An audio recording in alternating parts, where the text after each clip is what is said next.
शांति। 5/12 के ईश्वरीय महावाक्य है, सदा प्रसन्न कैसे रहें। आज बाप दादा चारों ओर के बच्चों को देख रहे थे कि हर एक बच्चा स्वयं हर समय कितना प्रसन्न रहता है, साथ साथ दूसरों को स्वयं द्वारा कितना प्रसन्न करते हैं, क्योंकि परमात्म सर्व प्राप्तियों के प्रत्यक्ष स्वरूप में प्रसन्नता ही तो चेहरे से दिखाई देती है। फिर बाबा ने कहा, प्रसन्नता ब्राह्मण जीवन का आधार है। 2 तरह की प्रसन्नता, एक है अल्पकाल की, दूसरी है सदा काल की। दोनों में ही रात दिन का फर्क है। जो अल्पकाल की प्रसन्नता है वह थोड़े समय के लिए दिखाई देती है, लेकिन रूहानी प्रसन्नता स्वयं को भी प्रसन्न करती है और अपनी प्रसन्नता के द्वारा दूसरों को भी शांति और शक्ति की अनुभूति कराती है। जैसे कि फलदार वृक्ष अपनी शीतलता की छाया में थोड़े समय के लिए मानव को शीतलता का अनुभव करवाता है और मानव प्रसन्न हो जाता है। ऐसे परमात्म प्राप्तियों के फल संपन्न रूहानी प्रसन्नता वाली आत्मा दूसरों को भी प्राप्तियों की छाया में तन मन की शांति और शक्ति की अनुभूति कराती है। प्रसन्नता के वाइब्रेशन सूर्य की किरणों समान वायुमंडल को, व्यक्ति को, सब बातों को भुलाए रूहानी शांति खुशी की अनुभूति में बदल देते हैं। वर्तमान समय देखो तो अज्ञानी आत्माएं प्रसन्नता के लिए कितना पैसा खर्च करती हैं, लेकिन यहाँ बाबा के बच्चे हैं प्रसन्न रहने वाले। एक है प्रसन्न रहने वाले, दूसरे हैं सदा प्रसन्न रहने वाले। फिर बाबा ने कहा, देखो प्रसन्नता भी 3 प्रकार की है। एक स्वयं से प्रसन्न, दूसरा दूसरों द्वारा प्रसन्न, तीसरा सेवा द्वारा प्रसन्न। अगर तीनों में प्रसन्न है तो बाप दादा को स्वतः ही प्रसन्न किया है, और जिस आत्मा के ऊपर बाबा प्रसन्न है वह तो सदा सफलता मूर्त है ही।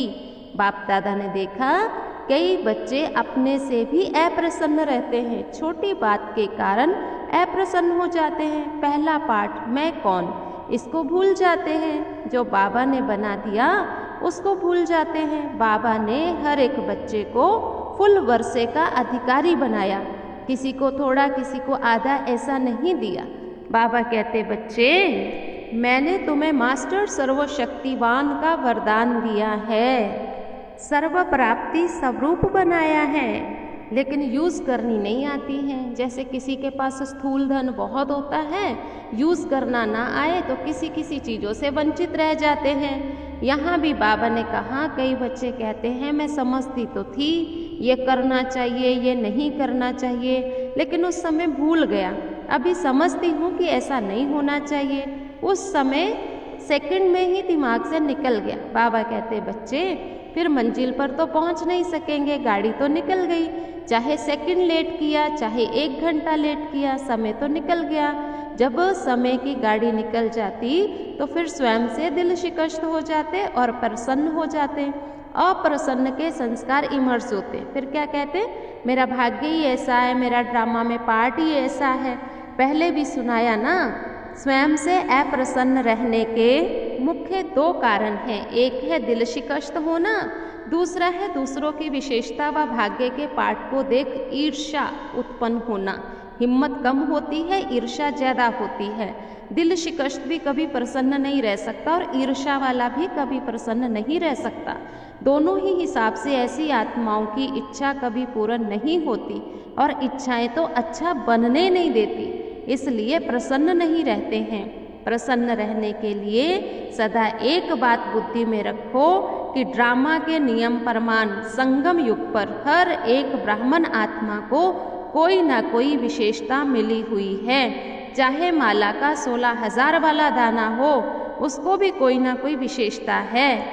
दूसरों के भाग्य को देख करके ईर्ष्या में नहीं आओ, अपनी विशेषता को कार्य में लगाओ। बाबा ने कहा, एक विशेषता कार्य में लगाएंगी तो बाकी बहुत सारी आ जाएंगी।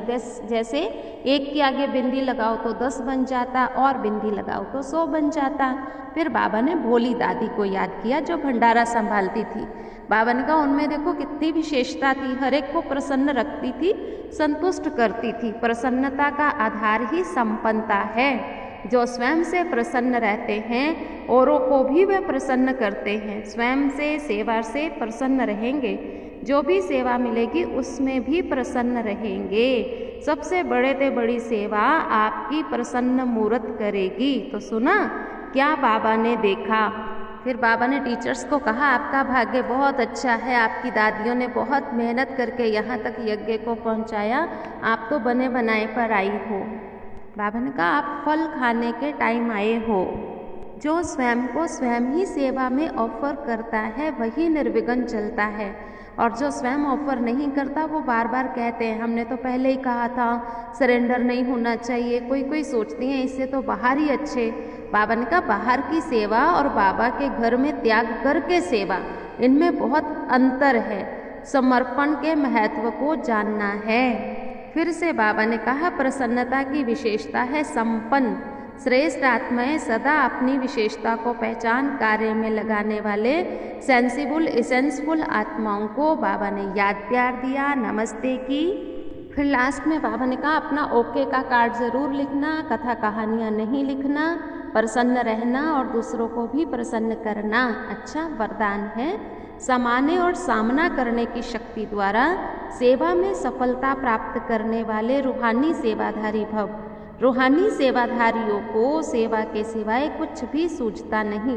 वे मनसा वाचा कर्मणा सर्विस से एक सेकंड भी रेस्ट नहीं लेते, इसलिए बेस्ट बन जाते हैं। वह सेवाओं में सफलता प्राप्त करने के लिए सदा यही स्लोगन याद रखते हैं कि समाना और सामना करना यही हमारा निशाना है। वे अपने पुराने संस्कारों को समाते हैं और सामना माया से करते, ना कि दैवी परिवार से। ऐसे बच्चे जो नॉलेजफुल के साथ साथ पावरफुल भी हैं, उन्हीं को कहा जाता है रूहानी सेवाधारी। स्लोगन है, छोटी बात को बड़ा नहीं करो, वातावरण को शक्तिशाली बनाओ। आज का स्वमान है, मैं रूहानी सेवाधारी हूँ। बड़ी बात को छोटा करना है, छोटी बात को खत्म कर शिव बाबा को याद करना है। ओम शांति।